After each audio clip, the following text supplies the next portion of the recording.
Bonjour à tous, on se retrouve une dernière fois pour la tribune des marketplaces. Alors c'est vrai qu'en ce moment on a qui veut être mon associé. Ce soir on va faire qui a la plus belle marketplace. L'idée c'est pas que les gens soient en concurrence, mais c'est de vous présenter des super projets de marketplace dans des univers très différents. On va avoir 4 présentations aujourd'hui. Et on va commencer tout de suite. L'idée, c'est que chacun a 5 petites minutes pour se présenter. Moi, je pose une ou deux questions. Si vous avez des questions, n'hésitez pas à les poser dans le chat. Et puis, et comme ça, on fait le tour de chacun. Alors, on va commencer avec Donatienne Piré-Doucet de Infogreffe. Bonjour Donatienne. Bonjour Sébastien. Alors je commence directement. Allez. Alors je vais vous présenter donc une nouvelle marketplace. Ça s'appelle www.marketplace.infogreffe.fr. Alors cette marketplace a pour idée de faciliter la transmission d'entreprise. Donc pour toute personne qui a une entreprise, qu'elle soit jeune pousse, enfin ça je vais vous expliquer plus en détail. C'est vraiment pour faciliter la rencontre entre les cédants et des repreneurs. Alors donc moi je suis greffière au tribunal de commerce et les greffiers sont tous rassemblés en un GIE qui s'appelle Infogreffe. Et l'idée en fait c'est qu'on voulait mettre au service de la transmission d'entreprise notre image de tiers de confiance et notre site internet où il y a 50 millions plus ou moins de visiteurs par an pour justement pouvoir optimiser, faciliter cette rencontre. Alors l'idée c'est que ce soit vraiment pour toucher vraiment un maximum d'entreprises. Donc c'est vraiment national, ça touche et les entreprises commerciales, artisanales, civiles, agricoles. C'est pour les toutes petites entreprises, très grandes entreprises, les jeunes pousses qui viennent d'être créées, ou justement des entreprises très anciennes, et aussi bien des entreprises en bonne santé que des entreprises en procédure collective. Donc l'idée, c'est vraiment que vous soyez salarié, que vous soyez déjà chef d'entreprise, que vous soyez chômeur ou que vous soyez un professionnel dans la vente d'entreprise, eh bien que dans cet endroit, à terme, parce que c'est pas encore le cas aujourd'hui, vous puissiez trouver toutes les entreprises qui existent sur le marché. Donc l'idée, c'est pas non seulement de pouvoir céder son entreprise, mais aussi de pouvoir trouver des investisseurs, des partenaires ou vendre par exemple juste une partie de sa société, juste le site internet ou ce genre de choses. Donc vraiment, on peut y faire beaucoup de choses. Et d'avoir comme ça un tiers de confiance sur ce monde internet où finalement on ne sait pas si les uns sont des loups ou des agneaux. Ça permet d'avoir comme ça quelqu'un qui certifie via un authentificateur électronique la véracité des offres. Donc voilà, au niveau de la manière de fonctionner, alors en fait c'est vrai que là vous avez vu différentes marketplaces avec certaines marketplaces qui prennent des pourcentages au passage et tout ça. Ce n'est pas le modèle qui a été choisi ici. Donc l'idée c'est vraiment que toutes les entreprises qui déposent leur annonce sur la marketplace Infogreffe le fassent de manière payante. Donc à terme ce sera 50 €, mais là c'est 1 €. Donc c'est quelque chose de très facile d'accès. Mais par contre, toutes les personnes qui consultent la marketplace et toutes les personnes qui veulent être alertées des nouveautés, toutes les personnes qui veulent être mises en relation, ça se fait de manière totalement gratuite. Donc l'idée, c'est vraiment de fluidifier un maximum et d'optimiser la rencontre et la session d'entreprise. Ce qui est Donc, super intéressant. Excuse-moi, j'allais dire ce oui, qui est non, super très bien. intéressant, le pouvoir de la marque, parce que c'est vrai que Infogreffe, enfin, pour tout le monde, c'est super sérieux. On s'attend à ce que tout soit hyper carré, etc. Et ça, c'est un avantage incroyable au moment d'ouvrir cette marketplace, d'ouvrir cette nouvelle offre. Enfin, j'imagine que ça doit finalement pas être si dur de trouver des vendeurs ou en tout cas des entreprises prêtes à proposer leur offre. Tout à fait. C'est vrai que le fait de profiter de la renommée d'Infogreffe et de cette image de fiabilité, c'est un vrai plus.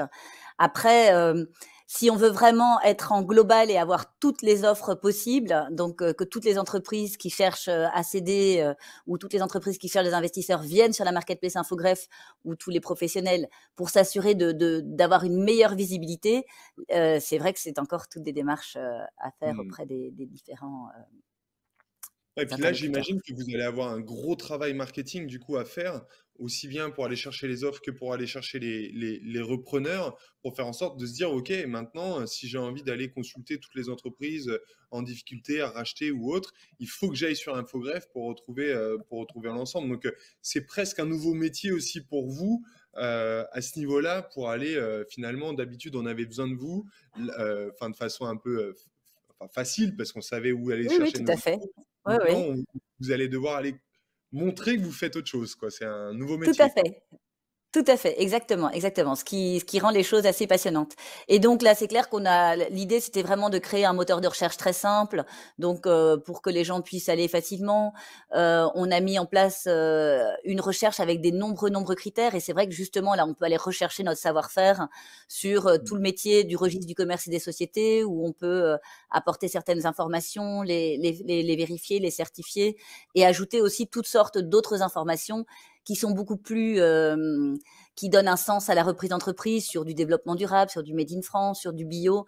Donc c'est vrai qu'il y a des gens parfois qui veulent racheter l'entreprise en se disant bah, je vais donner un sens à ma vie. Et donc c'est vrai que si jamais c'est sur Mmh. des critères un petit peu plus qui plaisent aujourd'hui, voilà. Donc on a essayé de faire en sorte que en plus des données que l'on connaît nous bien du registre du commerce, qu'on ait toutes ces données un peu qualitatives et puis après toutes les données financières propres à la reprise d'entreprise ou propres à la recherche de financement dans tous les résultats nets, nombre de salariés et ainsi de suite. Et donc, ce que l'on propose aussi via cette marketplace, c'est que les gens puissent, et là, ça fait partie du modèle aussi, euh, avoir et prendre des informations sur l'entreprise pour s'assurer donc de racheter ou d'investir dans une entreprise qui est valable en prenant les statuts, les cabis, les comptes sociaux et ainsi de suite. Donc voilà Et du l'idée. coup, dernière petite question, vous en êtes où à date et où est-ce que vous allez dans les mois, années à venir? Alors à date, on a lancé donc depuis mai 2021, donc ça fait déjà maintenant un petit temps. Donc là, sur la marketplace, il y a plus ou moins 1200 annonces, mais dont une grande partie d'annonces en procédure collective. Donc ça va progressivement. Et donc l'idée, c'est de pouvoir tisser des partenariats avec les grands acteurs de l'économie pour justement pouvoir avoir de manière systématique un certain nombre d'annonces. Ok, Donc voilà. ok. Très clair. Bah, merci beaucoup, Donatienne. Et puis, on va passer à Barbara de chez Capharnaüm. Bonjour. Bonjour Alors, Barbara. bonjour. Donc, on m'entend là, c'est bien? Très bien. Oui. Parfaitement. Ok, super. Alors, moi, je vais vous parler de Capharnaüm. Donc, Capharnaüm, c'est une nouvelle solution pour imaginer la chambre des enfants différemment. Donc, moi, je suis sur une cible qui est quand même une cible assez large. L'enfant, ça va de 0 à 18 ans. Donc, c'est potentiellement 15 millions d'enfants qui sont concernés. Et donc, je m'adresse à tous les parents qui voudraient, en fait, qui en ont un peu marre de l'offre qui est très normée, des supermarchés, de la déco, pour pas les citer, les Ikea, les Fly et tout ça, et qui n'ont pas forcément non plus les moyens, l'envie d'aller sur, en fait, les marques qui sont spécialisées dans le mobilier pour enfants parce que c'est très cher. Voilà. Donc moi, je m'adresse aux gens qui sont entre les deux. Et je m'adressais à moi en premier au départ, puisque j'ai trouvé qu'il y avait en fait un manque dans l'univers du mobilier pour enfants. Et donc moi-même, j'ai, avec mes 3 enfants, pour répondre à cette demande, en fait, je suis allée vers du mobilier vintage et je l'ai restauré moi-même. Et je me suis dit que ce serait en fait une super idée si on pouvait mettre en relation en fait des parents avec des gens qui restaurent le mobilier vintage pour enfants. Donc c'est en ça que c'est une marketplace. Donc il y a des vendeurs qui sont des gens qui restaurent du mobilier vintage et puis il y a des acheteurs qui sont des parents qui ont envie de faire une chambre, qui veulent pour la chambre de leur enfant en fait une démarche un peu différente, qui est une démarche à la fois économique, ça coûte quand même moins cher, une démarche esthétique parce que le mobilier ancien c'est très très beau, on en a beaucoup, et puis une démarche évidemment écologique. Voilà. Donc, pourquoi ça correspond un peu aux attentes et pourquoi on y croit et ça a l'air de marcher? C'est parce qu'on est un peu on est sur un positionnement RSE très, très fort, hein.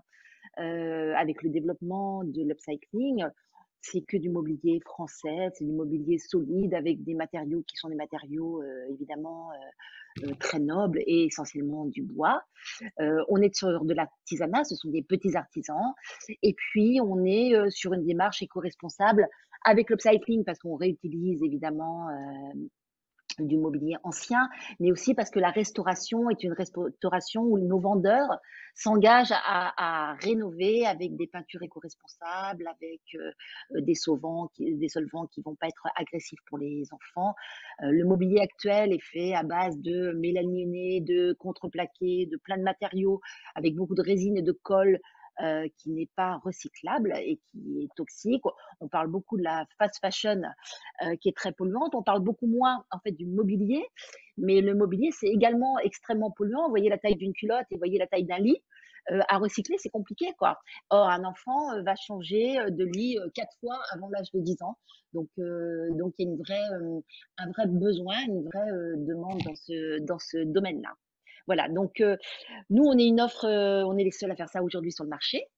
On est en concurrence avec des gens qui font du mobilier neuf pour enfants, et puis on est en concurrence avec des gens qui font du mobilier vintage, comme des grosses marketplaces comme Selency, qui est la grosse marketplace en France de mobilier vintage. Mais en fait, on est les seuls aujourd'hui à proposer un positionnement qui va mixer les deux, du mobilier vintage, mais exclusivement pour enfants, ce qui fait que les parents qui n'ont pas forcément beaucoup de temps, on sait ce que c'est d'être parent, d'avoir des enfants dans les pattes, on n'a pas forcément beaucoup de temps. Ça leur simplifie l'offre parce qu'on n'a que du mobilier qui est du mobilier adapté. Ils sont rassurés par Capharnaüm qui se positionne en fait plus comme une marque, comme une marketplace. On cache un peu nos vendeurs et ils sont rassurés parce qu'on a un vrai service derrière. On agit en tiers de confiance, on connaît chacun de nos vendeurs. On encaisse l'argent, évidemment. Nos vendeurs s'engagent, ils signent une charte de qualité.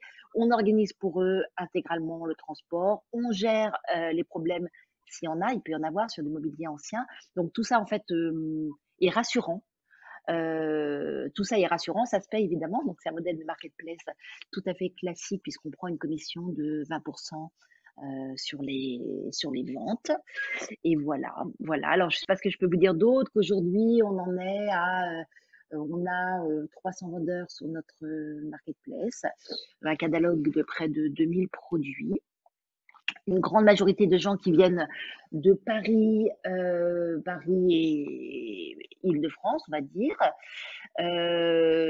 Et on a une problématique qui est une problématique un peu particulière pour une marketplace, qui est la problématique de trouver alors un peu des clients, des acheteurs, mais c'est pas ça qui est tellement plus compliqué pour nous, c'est de trouver des vendeurs parce que ce sont des produits uniques. Donc dès qu'un produit est vendu, en fait, il n'y en a pas derrière. Donc il nous faut beaucoup de produits, il faut un turnover de vendeurs important. Chez nous, on a à la fois des particuliers qui vendent et des professionnels. Alors les professionnels ont un peu plus en général de choses à présenter que les particuliers, mais on reste sur des catalogues assez réduits puisqu'on a en moyenne 7 produits par vendeur. Donc ça veut dire qu'il nous faut trouver beaucoup de vendeurs pour être capable d'offrir un catalogue qui soit suffisamment vaste et diversifié pour répondre à toutes les demandes des consommateurs. On avait reçu Voilà. dans un Marketplace Connect la directrice de Emmaüs, de la Ouais, Marketplace Emmaüs, et c'est un petit peu la même problématique, c'est de trouver ouais, assez d'offres finalement, assez larges, et puis toujours cette difficulté aussi de recréer des fiches produits à chaque produit. Parce que finalement, il faut reprendre en c'est photo, ça. redécrire, etc. Avec ce C'est long. problématique aussi, SEO, de se dire finalement, les fiches produits Ouais, vont assez vite et se renouvellent très vite. Donc c'est vrai que c'est une vraie difficulté ouais. que j'imagine assez structurelle du modèle, quoi. Exactement. D'ailleurs, on passe beaucoup de temps à faire, parce que pour être un peu qualitatif, pour justement pas ressembler au Bon Coin, en fait, nous, on retravaille les fiches produits, on détourne chacun des produits, on reprend le texte pour pas qu'il y ait de fautes d'orthographe, parce que tout le monde écrit plus ou moins bien. Et donc, on a un travail énorme tous les jours de fiches produits effectivement à mettre en forme. C'est tout à fait ça. Exactement. On a travaillé avec la Belle Emmaüs parce que pour eux, on est aussi une jolie vitrine de ce qu'on peut faire, puisque nous, on est quand même assez sélectif dans le choix de notre mobilier, on prend pas tout. Et donc très souvent, on a travaillé avec eux pour montrer en fait des belles réalisations de mobilier restauré. Mhm. Voilà, ce qui donne des idées aussi aux gens qui vont chez Emmaüs. Ouais, bien sûr. Non, c'est top. Enfin, j'imagine les difficultés de la marketplace parce que du coup, il n'y a Ouais, pas le même passage à l'échelle possible que dans d'autres business, mais exactement. Exactement. euh, qui- mais en même temps, c'est une toute autre mission, quoi. Et c'est ça qui est intéressant. Exactement. C'est une toute autre mission. Et puis finalement, comme on est sur du mobilier, heureusement, on se rattrape avec des paniers moyens qui sont quand même assez élevés. Voilà, donc on compense un peu le fait qu'on va pas pouvoir vendre effectivement en grand nombre à très grande échelle par un panier, ouais, par un panier moyen qui est plutôt élevé, mais c'est une super mission. L'idée, en fait, on voit bien il y a on est en train d'évoluer terriblement avec des vintage, par exemple. On a vu que c'est possible aujourd'hui de passer à de la seconde main, et même pour les enfants, parce qu'on a un peu, au départ, il y avait un peu l'idée que mettre de la seconde main sur les enfants, c'était un peu sale, et finalement, pour Mhm. les habits, on a réussi à passer au-delà. Pour le mobilier, on n'y est pas encore. On n'y est pas encore, et c'est la raison pour laquelle, en fait, Capharnaüm propose une solution qui est une solution, entre guillemets, propre. C'est du vieux qui est propre. Voilà. C'est du vieux qui a été restauré, qui a été bien restauré. Et donc, finalement, aujourd'hui, alors ça répond pas évidemment à toutes les normes aujourd'hui qu'on peut trouver sur le mobilier, mais en tout cas, ça répond à cette angoisse qu'ont les parents de mettre leurs enfants dans quelque chose qui serait sale. Et donc, Bien nous, sûr. on est persuadés qu'il y a un vrai marché et que ça va marcher sur le mobilier comme ça marche aujourd'hui de plus en plus sur le vêtement. Ouais, c'est ça, c'est que de toute façon, si ça marche sur le vêtement, ça marchera sur le mobilier. Il y a une sorte voilà, le vêtement est tellement encore plus personnel que le mobilier que Exactement. j'imagine que voilà, enfin, un Exactement. bureau, une Et commode ou quoi que ce soit, ça sera pas un problème, quoi. ça ne sera pas un problème. D'ailleurs, on Bravo, voit qu'on vend beaucoup plus facilement une commode que, par exemple, un lit pour enfants où les gens, bien sûr. ils tiquent encore. Pourtant, les berceaux en rotin sont magnifiques, mais parfois, ça coince un peu parce qu'on est vraiment au contact très direct du nourrisson. Et là, parfois, On est dans c'est un peu l'intime. la limite. Ouais, on est dans Ouais, l'intime, quoi. Mais ouais, ouais, ouais. ok, ben, merci beaucoup, Barbara. Avec grand plaisir. Euh, Intéressant. Et du coup, je rappelle le nom de votre site, Capharnaüm. Alors, c'est capharnaüm point quoi? Point net. Point .net. Ok, génial. Parce que Cafarnaum.net. ouais, c'est important de le redire parce que pour le coup, en tapant Capharnaüm, c'est tellement un mot générique qu'on trouve plein d'autres trucs. Ouais, Donc, ouais, ouais. capharnaüm.net.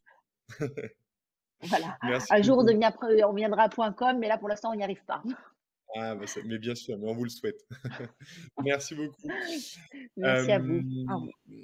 on va enchaîner avec Florent de VTED. C'est ça, ben, bonjour à tous, merci Sébastien. Donc moi je vais présenter VTED, hein. En fait, VTED c'est une marketplace de solutions vérifiées durables. Et donc l'idée de VTED elle est née hein, car nous avons nous-mêmes été confrontés finalement à la mission très chronophage et complexe de rechercher des solutions et des partenaires fiables. En fait, aujourd'hui, il existe des outils pour tout, hein, pour trouver son repas, pour trouver l'amour, pour prendre rendez-vous chez le médecin, et plus particulièrement pour les professionnels, pour gérer sa facturation, la mutuelle, les tickets restaurants, la gestion de projet, mais pas pour mener son activité durablement. Et du coup, finalement, la recherche de solutions et de partenaires durables, c'est un vrai pain point. Quelles sont les solutions qui existent? Où sont-elles? Ai-je les moyens de les mettre en place? Répondent-elles à mes problématiques, à mon échelle et à mes obligations aussi? Et donc avec VTED, on a voulu évangéliser ces points de douleur et rendre accessibles à tous les professionnels ces solutions durables. Donc pour ceux qui ont un peu suivi là ces derniers temps la COP26 ou le rapport du GIEC hein, qui réunit plus de 3400 scientifiques dans 195 pays, on comprend très rapidement hein, ça va pas être soutenable de pouvoir continuer à mener ces activités ainsi.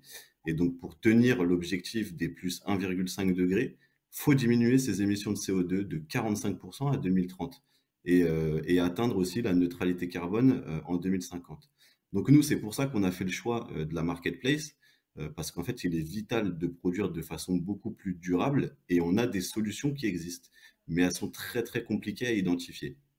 Donc, pour que ces solutions durables soient accessibles et distribuées au plus grand nombre, la marketplace, c'est tout simplement le meilleur véhicule, hein. Et nous, on a adapté ce véhicule à cette problématique et à ces enjeux.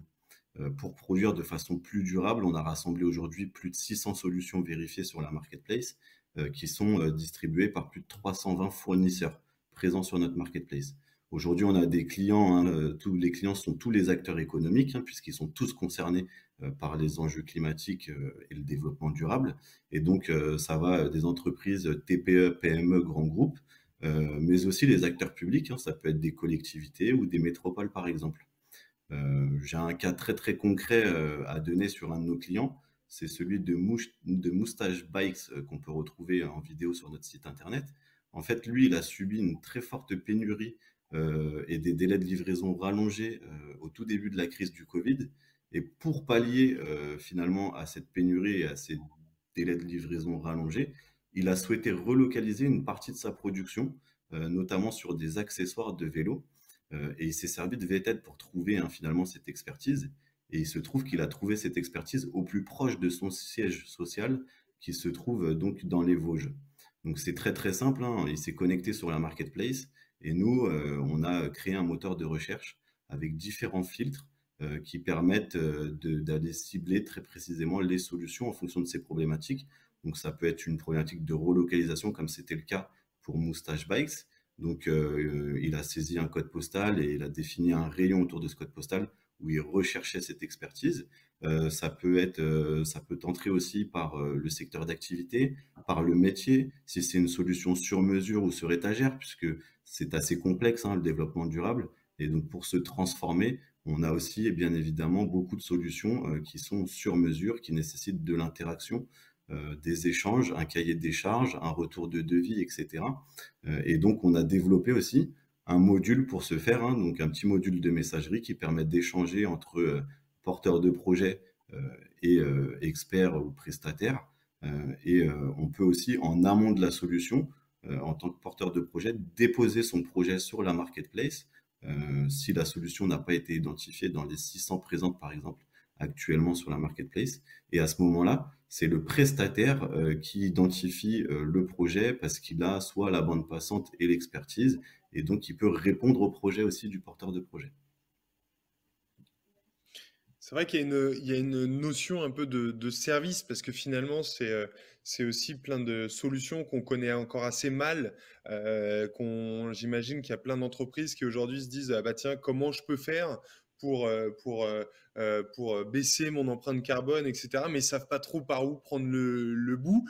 Donc c'est vrai que j'imagine que, est-ce que vous avez une offre un peu de service comme ça, finalement de prise en compte d'un brief et ensuite de venir y apporter des solutions avec des offres que vous auriez référencées?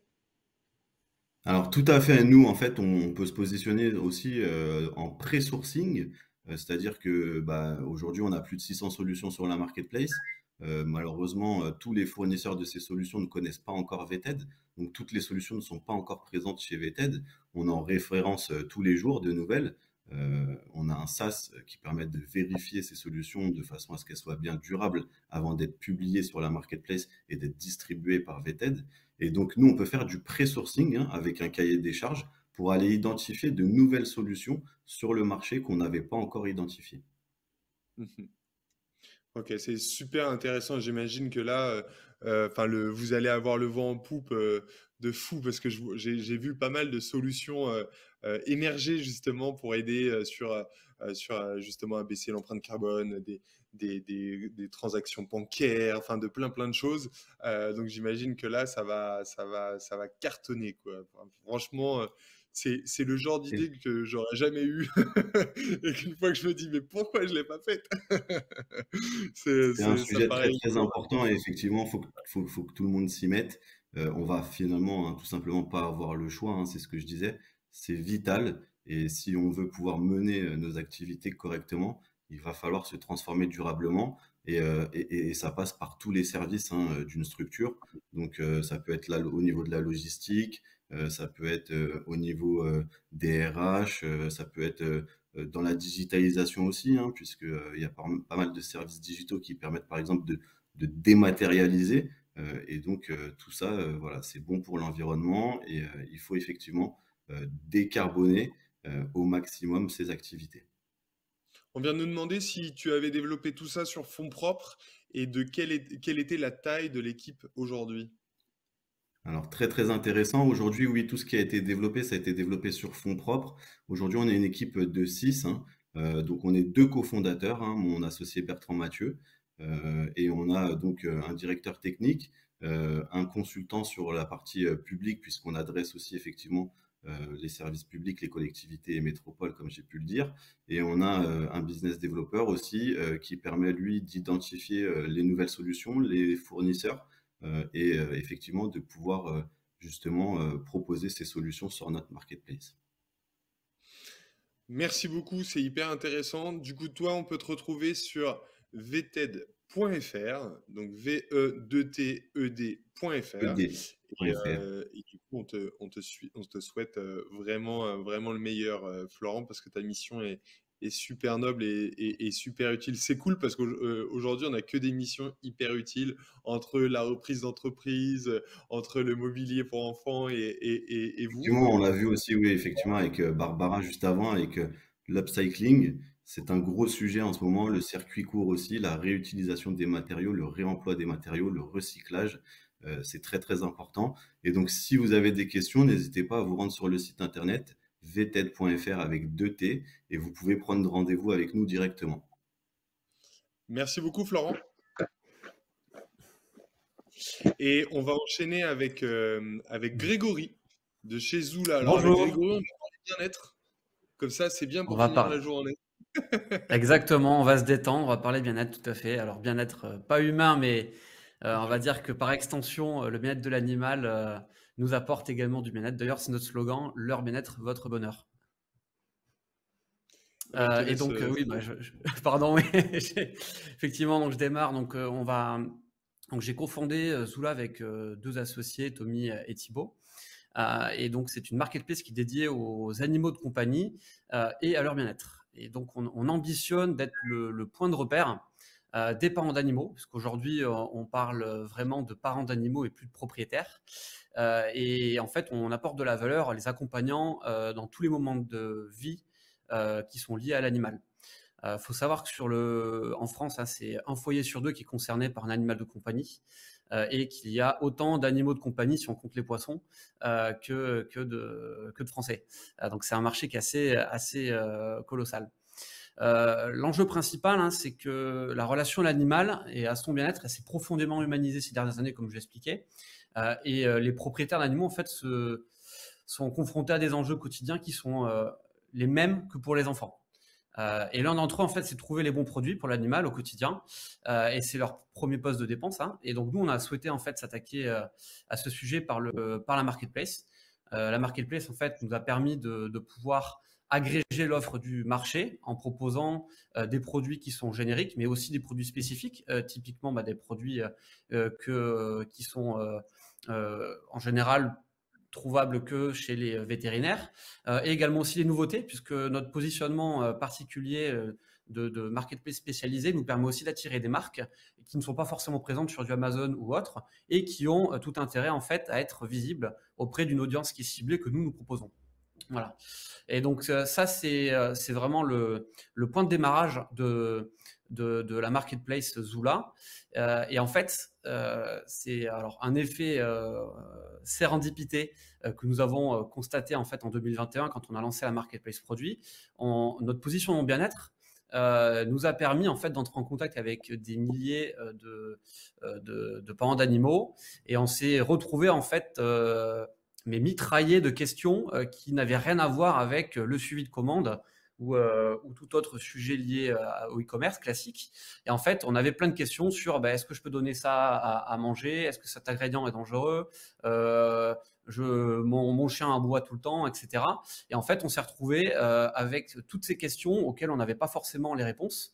Et en fait, on s'est rendu compte que sur le marché, même si la relation s'est très fortement humanisée avec l'animal, les comportements sont identiques à il y a 10 ans, 20 ans. C'est j'achète des produits et je vais voir mon vétérinaire dès que j'ai un problème. Et en fait, la notion de bien-être, elle entre en jeu aussi par rapport au lieu de vie de l'animal, ce qui est souvent, qui est très sous-estimé.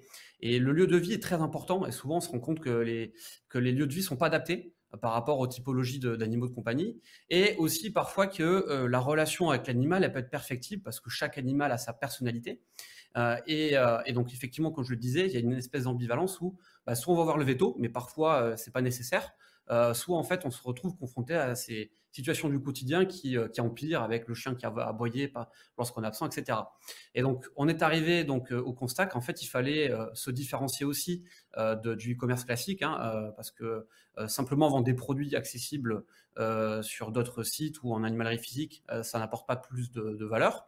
Et donc, on a réussi à rassembler en fait une cohorte de professionnels, typiquement des nutritionnistes, des ostéopathes animaliers, des comportementalistes qui sont un équivalent de psychologues pour animaux, afin en fait de pouvoir répondre aux questions des parents d'animaux. Et on s'est rendu compte qu'en fait, ils recherchaient ça très souvent.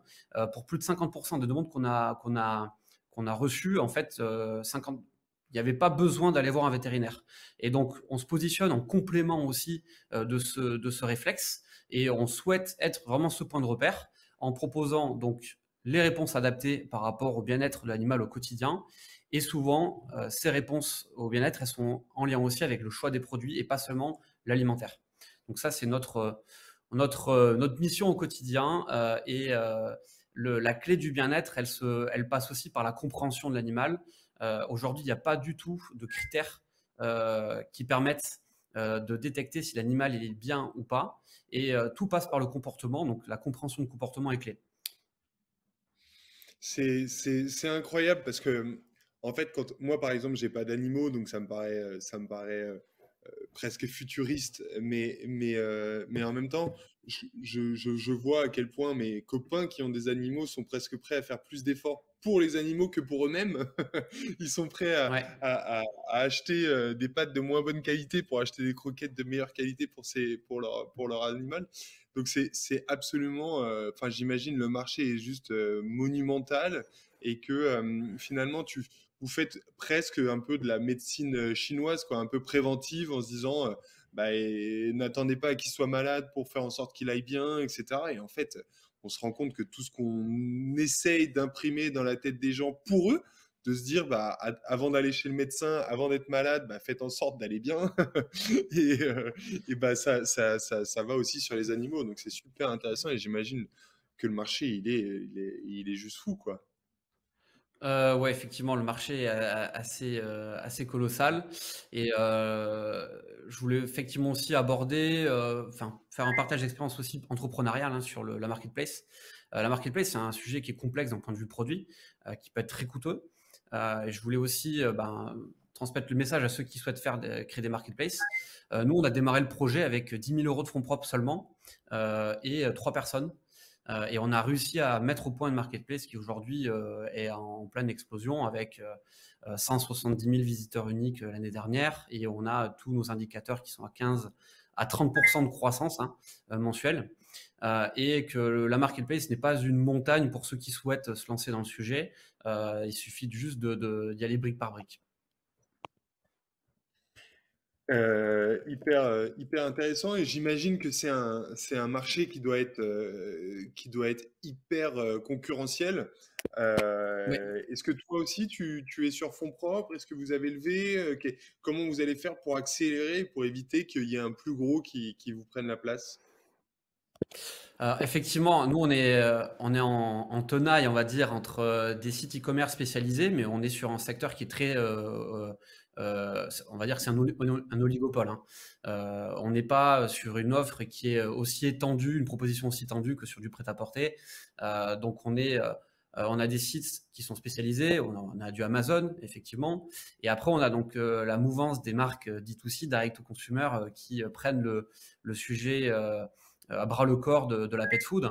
Et donc, effectivement, la notion de service apporté lorsqu'on vend un produit est très importante. Et la marketplace, en fait, au final, qu'est-ce que c'est? C'est un énorme hub de data et c'est une expérience entre une offre et une demande. Donc, nous, notre valeur ajoutée, on l'apporte justement en remplissant ces deux conditions. Donc, en utilisant correctement la data dont on dispose et en créant une expérience qui soit ultra qualitative. Et l'élément différenciant que j'ai évoqué tout à l'heure, c'est le côté serviciel et la compréhension en fait de son animal, elle est clé dans tous les actes d'achat et jusqu'à l'acte du jouet en fait, d'achat du jouet. Aujourd'hui, on a constaté qu'il y avait beaucoup de chiens qui avaient des jouets qui n'étaient pas adaptés par rapport à leur personnalité, par exemple. Alors, forcément, le chien peut s'ennuyer dans la journée. Voilà, c'est un exemple concret. J'avais aussi un autre exemple assez intéressant, c'est on a tous connu le cas d'une personne âgée avec son petit chien qui va aboyer sur le grand chien. Typiquement, ça, qu'est-ce que c'est? C'est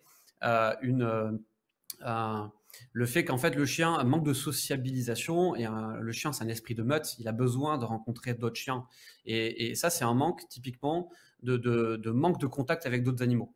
Voilà, donc ça il y a plein de choses comme ça et donc nous on cristallise en fait cet apport de la connaissance de son animal au travers de notre service qui est un élément différenciant. Trop bien, bravo, merci beaucoup Grégory, et puis merci à tous les quatre d'être venus pitcher chez nous. Alors j'imagine que vous allez sûrement trouver des clients, peut-être des fournisseurs pour certains. En tout cas, je vous remercie beaucoup. On va suivre vos différentes aventures dans les mois à venir, parce que je pense qu'il y aura des très jolies croissances. Et puis, à tous ceux qui sont restés jusqu'au bout, je tiens à vous remercier chaleureusement. On est très heureux de vous avoir retrouvé pour cette nouvelle journée de Marketplace Connect. J'espère que vous serez présents pour la prochaine. Nous, on va faire en tout cas le maximum pour créer du contenu, avoir des marketplaces toujours plus intéressantes et de vous livrer toujours plus de valeur. Merci beaucoup à tous. Je vous souhaite une bonne fin de journée, encore une bonne année, on peut se le dire. L'année est encore longue d'un point de vue business. Donc, je vous souhaite plein de belles choses, plein de belles réussites et puis à très bientôt. Merci à tous. Merci. Merci à tous. Au revoir.